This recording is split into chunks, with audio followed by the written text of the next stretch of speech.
My name is Hazel Morgan, 35 years old, and I had just driven 10 grueling hours from Tucson to Denver, clutching a velvet box that held our family's heirloom jewelry. My mother's sapphire necklace and matching earrings, meant as a wedding gift for my sister's big day.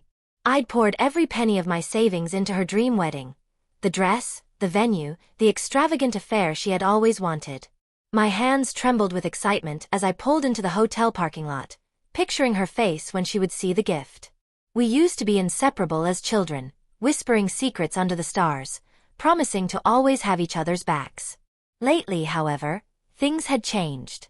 Her calls were short, her texts distant. I pushed the doubt aside, parked, and dialed her number, ready to join the engagement dinner. Her voice, sharp and dismissive, answered. "Oh, we had it yesterday. Just family," she said. My heart stopped. I had paid for everything, yet I wasn't considered family. I stood frozen, neon lights from the hotel blurring around me as the weight of betrayal sank in. Forcing a tight smile, I turned back to my car, the jewelry box heavy in my hands. A week later, her name appeared on my phone again. "The house has no electricity, no water, not even Wi-Fi," she pleaded. "Did you send the money?" Her words echoed in my mind. That was no minor slight. This was a knife in my back, and I wasn't going to let it slide. Rewinding to that night, I still remember the blinding hotel lights and the tight ache in my chest. I stepped into the Denver hotel, heart pounding, as chandeliers sparkled in the lobby and music pulsed from the ballroom. Laughter mingled with every note. I gripped the velvet box tighter, envisioning my sister's engagement dinner. I had spent months wiring thousands for her wedding, every cent for her dream dress, the lavish venue, and the whole affair. I smoothed my jacket, imagining her gratitude when I handed over the gift. But as I neared the ballroom, my steps slowed. The signs outside read, "Wilson and Carter Celebration." My breath caught. This wasn't her party. Trembling, I dialed her number. "I'm at the hotel," I said, forcing a smile into my voice. "Where's your dinner?" Her reply was sharp, cold. "Oh, we had it yesterday. Just family." The words sliced through me. I froze, phone pressed to my ear as the ballroom's noise faded into a dull hum. "Yesterday?" I choked out. "I paid for your wedding. I drove 10 hours to be here." She sighed as if I were a nuisance. "Hazel, it was small. Just close family. You understand?" I didn't. I had drained my savings for her, yet I wasn't family. My chest burned, the sting of betrayal sharper than I'd imagined. Guests in glittering dresses and suits laughed inside the ballroom. I had envisioned us toasting, her arms around me, thanking me for everything. Instead, she had shut me out. I thought of every payment I had made, the venue deposits, overpriced catering, months of savings, all ignored. My sacrifice wasn't just money. It was trust, time, and love. And she had tossed it aside with 3 words, "Just close family." I wanted to march into the ballroom and demand answers, but her voice echoed in my head. I turned to a hotel staff member nearby, voice unsteady. "Is there a Morgan event here?"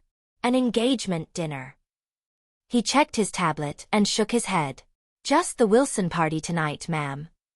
My stomach twisted. No mistake. She had deliberately excluded me. Clutching the jewelry box tighter, I realized how foolish I had been. I had believed in her, in us, but she had drawn a line I couldn't cross. The hotel lights seemed harsher now, exposing my naivete. I walked back to my car, each step heavier than the last, the road back to Tucson looming ahead. I wasn't sure what I would do next, but one thing was certain. I was done carrying her burdens. Back in Tucson, I opened my laptop, checking our joint bank account. My hands hovered over the keyboard, the sting of "just family" still burning in my chest. I logged into the account we had set up for her wedding expenses, expecting familiar charges. What I found stopped me cold. The balance was nearly zero. My heart raced as I scrolled through the transactions, each one a punch to the gut. There was the $4,000 payment for her designer wedding dress, $7,500 for a rooftop venue in Denver, and $3,200 for a catering package with imported champagne. I had approved all of it, thinking it was for the wedding. But then came charges that didn't belong, $2,800 at a luxury boutique for handbags and shoes, $1,500 for a spa retreat in Aspen, 3 round-trip flights to Miami totaling $4,200, all under her name. These weren't wedding expenses. They were her lifestyle funded by me. I clicked deeper, pulling up months of statements. Designer sunglasses, a $900 dinner at a steakhouse, even a $600 payment to a personal stylist. My savings had become her playground. I leaned back, breath shallow, heart pounding. I had thought I was helping my sister build her future, but she had been using me to bankroll her extravagance. I opened a spreadsheet, tallying every dollar. The wedding alone had cost over $20,000, but her personal splurges added another $15,000. My fingers trembled as I cross-checked receipts she'd emailed me, claiming they were for wedding vendors. Lies. One receipt for event decor was actually a custom leather jacket. Another labeled as a florist deposit was for a high-end watch. I felt sick, not just at the money, but at the betrayal. I had worked overtime, skipped vacations, poured everything into her dream, believing we were in it together. But Ivy hadn't just taken my money, she had taken my trust. I stood up, pacing my small living room, laptop glowing with evidence of her deceit. Her quick texts asking for one more payment, now played like a broken record in my mind. Later never came. I thought of our childhood, how she had always been the bold one, charming everyone while I quietly supported her. But this wasn't the sister I knew. This was someone who calculated every move, knowing I'd never say no. My hurt hardened into anger. How long had she planned this? Had she ever cared about me, or was I just her ATM? I sat down, staring at the screen, and a notification popped up. A new charge attempt declined for insufficient funds. Her name was on it, trying to buy yet another luxury item. My jaw clenched. She hadn't paused to think about the consequences. I opened the banking app, finger hovering over the freeze account button. I wanted to call her, scream, demand an explanation. But confronting her now would only give her a chance to twist the truth. I needed to be smarter. My loyalty had been blind. Now my eyes were wide open. Ivy wasn't just disloyal, she was a thief in my life, and I wasn't going to let her take any more. At noon, my phone rang. Aunt Judith, my mother's older sister, was on the line. Her voice, usually warm, was urgent, heavy. I sat on my couch in Tucson, still reeling from Ivy's betrayal, and listened. Hazel, I need to tell you something about your sister. She's in deep trouble, Judith said. I gripped the phone tighter. Judith had retired in Flagstaff after years as a financial advisor. She was known in the family for seeing through nonsense, for spotting trouble before it became catastrophe. She sank a fortune into a failing bar downtown, Judith said. My mind froze. A bar Ivy had never mentioned. I had thought my money went toward her wedding, not a reckless business venture. Judith explained that Ivy had pitched it as her ticket to a glamorous life, convincing private investors to back her. She borrowed over $100,000, high-interest loans from questionable sources, and had been dodging payments for months. Images of Ivy's Instagram flashed in my mind, designer outfits, rooftop cocktails, captions about living the dream. I had assumed she was just showing off, but now it clicked. She had burned through my savings to maintain the image, to play the part of a high roller. She'd been using my money to cover her tracks, Judith said sharply. Those investors aren't patient, Hazel. They're circling. If she doesn't pay, they could take her house, her car, everything. I thought of the wedding expenses. $20,000 for the dream day, $15,000 for her luxury lifestyle, and now this bar, her hidden double life. My anger flared, but worry crept in. What about her daughter, 4-year-old Chloe? I asked. She doesn't deserve to pay for her mother's mistakes.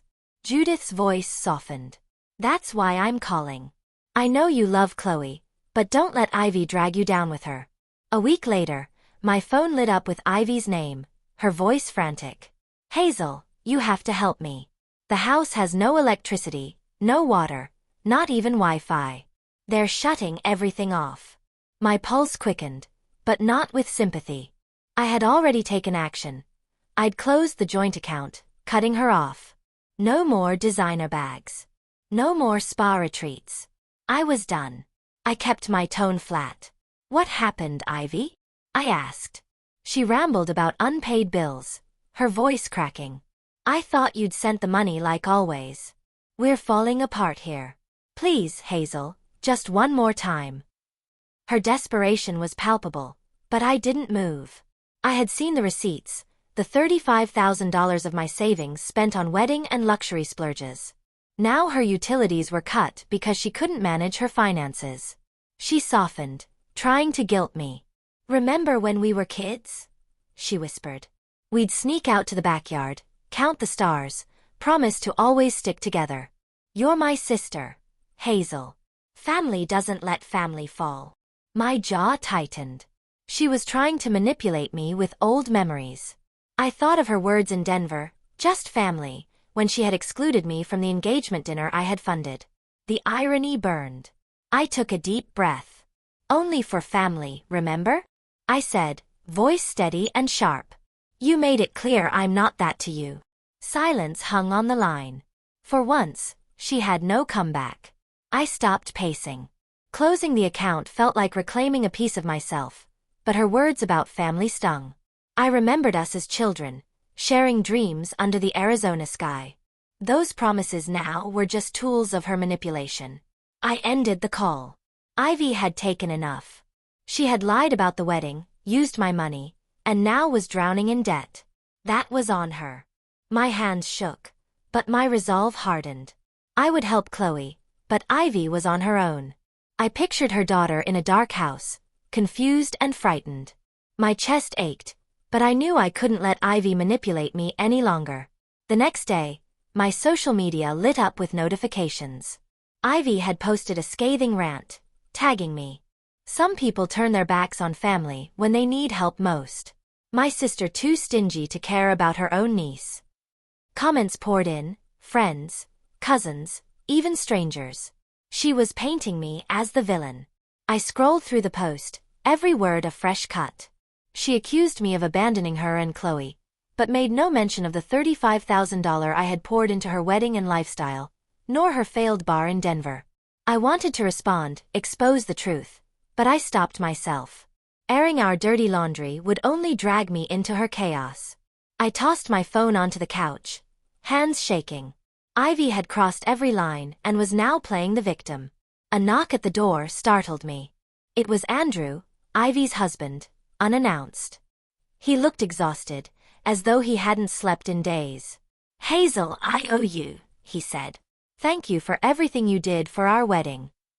I blinked, caught off guard. I hadn't expected gratitude, especially from him. We sat at my kitchen table.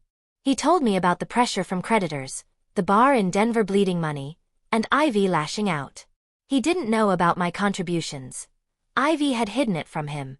My chest tightened. Even her husband had been in the dark. I asked about Chloe. Andrew's face crumpled.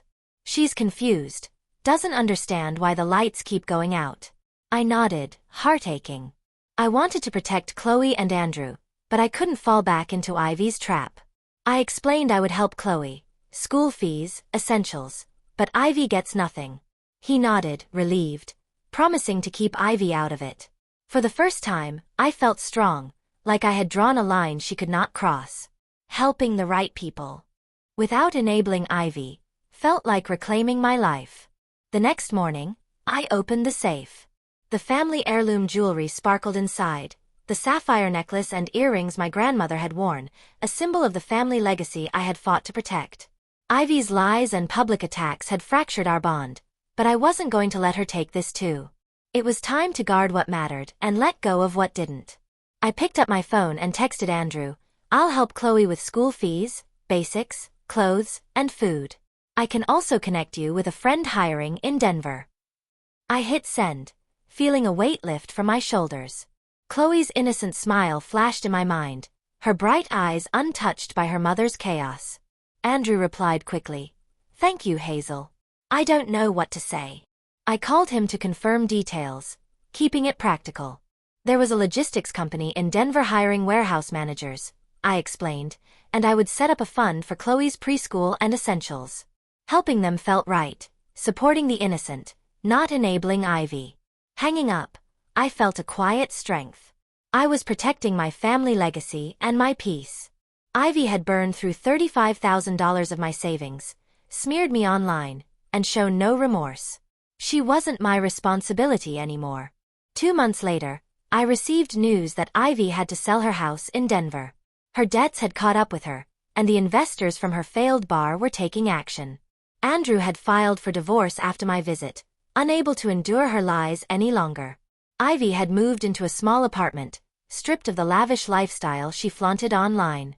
She was isolated, her social media posts begging for sympathy backfiring, leaving her alone. Part of me felt fleeting pity, but it faded. She had chosen this path. Meanwhile, Andrew and Chloe were starting over. I had kept my promise, wiring money for preschool tuition, sending gift cards for clothes and books. Andrew landed the warehouse manager job I had connected him with. He sent me texts full of gratitude, often mentioning Chloe's happiness and small milestones. "She drew you a picture," he wrote one day. I smiled, imagining her tiny hands holding crayons, creating art in spite of her mother's chaos. Helping them felt like a quiet victory. In Tucson, I began to rebuild my life. I enrolled in a painting class at a local studio, spending evenings blending colors on canvas, letting the brushstrokes calm my mind. I volunteered at a community center, donating supplies and time to their after-school program. Watching children like Chloe laugh and learn brought me a joy I had lost. My days were now filled with purpose, not Ivy's drama. I was no longer the sister who said yes to everything, the one exploited. I had learned to say no. I reflected on what family truly meant. It wasn't blind sacrifice or giving until you were empty. It was mutual respect. Ivy had never understood that. I had poured $35,000 into her wedding, sacrificed my time and dreams, only to be betrayed. The jewelry in my safe was a reminder of what I almost lost to her greed. Setting boundaries wasn't selfish, it was survival. I had preserved my legacy and my peace. As I walked to my painting class, canvas under my arm, I felt whole. The lesson had been hard but clear. Love your family, but guard your own well-being. Protect the innocent, and don't let manipulation or greed dictate your life. For the first time in years, I felt empowered, free from the weight of Ivy's chaos. Days turned into weeks, and I embraced my new routine. Painting, volunteering, building my portfolio, reconnecting with friends I had neglected. The world felt open, full of possibilities. I was learning to live for myself again. Ivy's downfall no longer consumed me.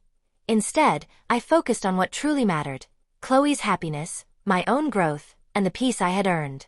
One evening, as the sun dipped behind the Tucson mountains, I opened my safe and gazed at the heirloom jewelry. The sapphires glimmered in the fading light, a symbol of resilience and continuity. I had protected what was mine and ensured Chloe had a chance at stability. Ivy's chaos would no longer dictate my life. I locked the safe, feeling a profound sense of closure. My past sacrifices had not been wasted. They had taught me strength, discernment, and the courage to set boundaries. I would always care for Chloe, support Andrew where needed, but I would never again allow myself to be exploited. As I walked home from my painting class, the desert air crisp against my skin, I realized something crucial. Freedom doesn't come from forgiving those who hurt you, it comes from reclaiming your power. And finally, after so many years, I had done just that. Hazel Morgan had learned the hard way that love and loyalty have limits, and protecting the innocent doesn't mean sacrificing yourself. I had chosen wisely, standing firm against deceit, shielding what mattered, and finally stepping into a future of my own making. The weight of betrayal had lifted, replaced by clarity, strength, and a renewed sense of purpose.